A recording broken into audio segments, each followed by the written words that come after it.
আজ আমি আপনাদের মাত্র দুটি মাছের টুকরো দিয়ে পুরো পরিবারের জন্য দারুণ স্বাদের একটা রেসিপি বানানো দেখাবো। শেষ পর্যন্ত দেখার জন্য আপনাদের কাছে অনুরোধ রইল। আশা করি রেসিপিটা আপনাদের খুবই ভালো লাগবে। আর বাড়িতে বানালে কমেন্ট বক্সে জানাতে একেবারেই ভুলবেন না খেয়ে আপনাদের কেমন লাগলো।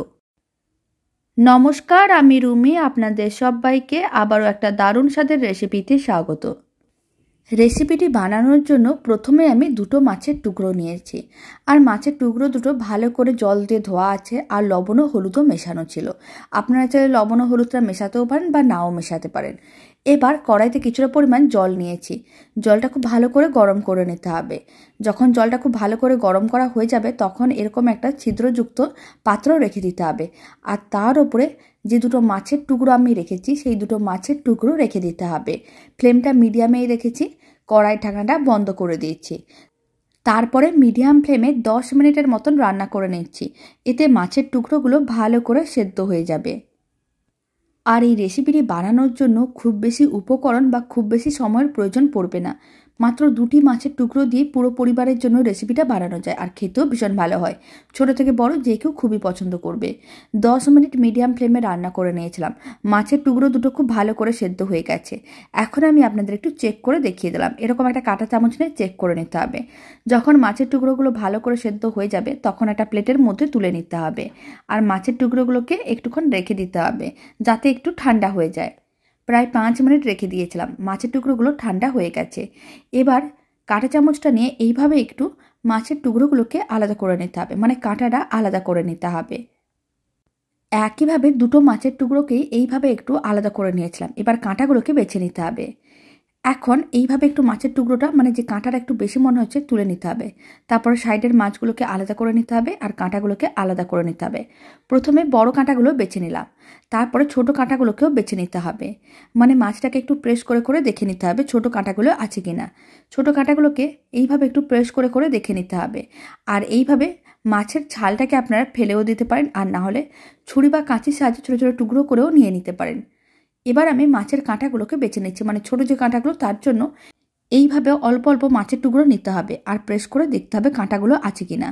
যখন এইভাবে মনে হবে ছোটো ছোটো কাঁটাগুলো আছে বেছে নিতে হবে। সমস্ত মিশ্রণটা থেকে কাঁটাগুলো বেছে নিতে হবে। সমস্ত কাঁটাগুলো বাছা হয়ে গেছে। আর যে মাছের ছালটা ছিল সেটাকেও ছোটো ছোটো টুকরো করে আমি একটা কাঁচির সাহায্যে কেটে দিয়ে দিয়েছি। এতে খেতে কিন্তু বেশ ভালো লাগে। এবার একটা বড় সাইজের কুচনো পেঁয়াজ দিয়ে দিচ্ছি।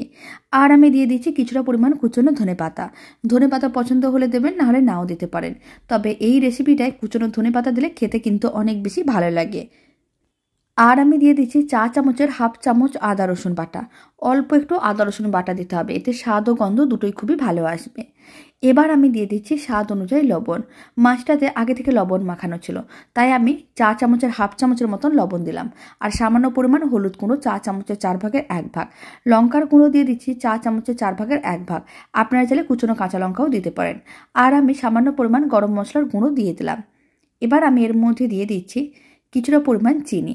অল্প একটু চিনি দিলে খেতে কিন্তু বেশ ভালো লাগবে। চিনিটা একেবারেই অপশনাল, আপনারা চাইলে দিতেও পারেন, নাও দিতে পারেন। এখন সমস্ত উপকরণগুলোকে একসঙ্গে খুব ভালো করে মিশিয়ে নিতে হবে। যে কোনো ঝাল জাতীয় রান্নায় অল্প একটু চিনি দিলে রান্নাটা খেতে অনেক বেশি ভালো লাগে। সমস্ত উপকরণগুলো খুব ভালো করে মেশানো হয়ে গেছে। এখন এই উপকরণগুলোকে একটা বড় মিক্সিং বোলের মধ্যে নিয়ে নিতে হবে।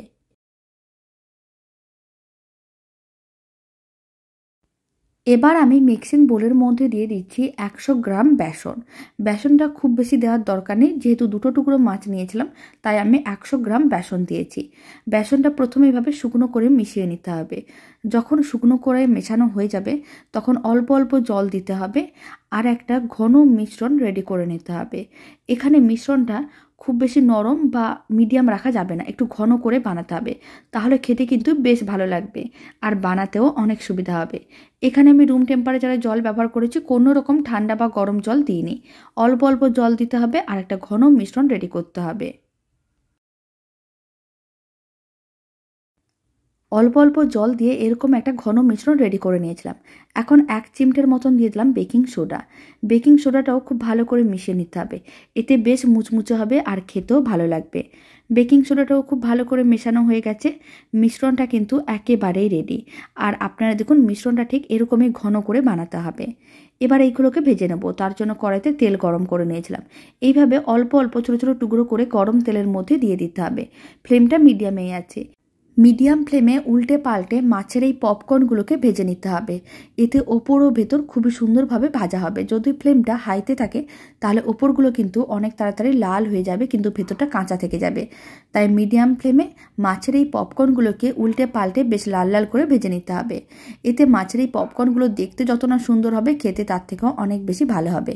বাড়িতে বানিয়ে দেখতে পারেন, ছোট থেকে বড় যে কেউ খুবই পছন্দ করবে। আর বানানোর জন্য খুব বেশি উপকরণেরও প্রয়োজন পড়বে না, আর খুব বেশি সময়েরও প্রয়োজন পড়বে না। কয়েকটা উপকরণ দিয়েই বানানো যায়। আর এই মাছের পপকর্নগুলো গরম তেলে দেওয়ার পরে এইভাবে কিন্তু 2 মিনিট অন্তর একটু নাড়াচাড়া করে রাখতে হবে, বা 1 মিনিট অন্তর একটু নাড়াচাড়া করে রাখতে হবে। তাহলে পপকর্নগুলো চারিদিক দিয়ে বেশ লাল লাল হয়ে ভাজা হয়ে যাবে। আর ফ্লেমটা মিডিয়ামে রাখতে হবে, হাই ফ্লেমে রাখা যাবে না, কারণ তাহলে পপকর্নের ওপরটা অনেক তাড়াতাড়ি লাল হয়ে যাবে আর ভেতরটা কাঁচা থেকে যাবে। প্রায় 6 থেকে 7 মিনিটের মতন সময়ের প্রয়োজন পড়েছিল।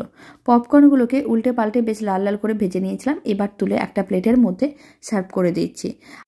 আর বাকি যে মিশ্রণটা আছে সেই মিশ্রণটা একইভাবে গরম তেলের মধ্যে অল্প অল্প করে দিয়ে দিতে হবে, মানে ছোটো ছোটো করে পপকর্নের আকারে দিয়ে দিতে হবে।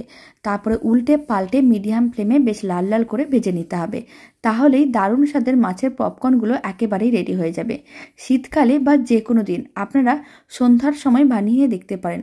খুব কম সময় কম উপকরণ দিয়ে বানানো যাবে, আর বাড়ির ছোট থেকে বড় যে কেউ খুবই পছন্দ করবে।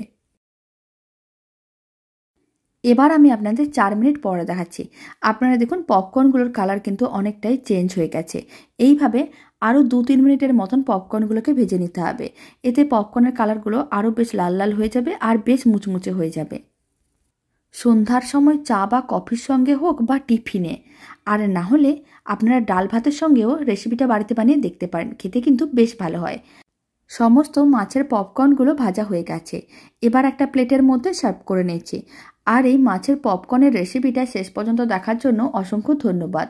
রেসিপিটা ভালো লেগে থাকলে আপনারা যদি ফেসবুক থেকে রেসিপিটা দেখছেন, পেজটিকে ফলো করে নেওয়ার অনুরোধ রইল। আর ইউটিউব থেকে দেখলে চ্যানেলটি সাবস্ক্রাইব করে নেওয়ার অনুরোধ রইল।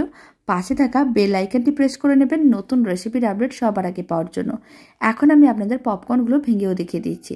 আপনারা দেখুন ওপরটা বেশ মুচমুচে হয়েছে। বাড়িতে বানালে কমেন্ট বক্সে জানাতে একেবারেই ভুলবেন না রেসিপিটা খেয়ে আপনাদের কেমন লাগলো। খুব বেশি সময় বা খুব বেশি উপকরণেরও প্রয়োজন পড়বে না, যে কোনো দিন আপনারা বানিয়ে নিতে পারবেন। মাত্র 2টো মাছের টুকরো দিয়ে এখানে কিন্তু অনেকগুলোই মাছের পপকর্ন রেডি করা গেল। আপনারা যদি পরিমাণটা আরও বেশি করে বানাতে চান তাহলে আরেকটু পরিমাণটা বাড়িয়ে নিতে হবে। তো চলুন ভিডিওটা আমি এখানে শেষ করছি। আপনারা সবাই ভালো থাকবেন, সুস্থ থাকবেন। আপনাদের সঙ্গে আবার নতুন রেসিপি নিয়ে দেখা হচ্ছে।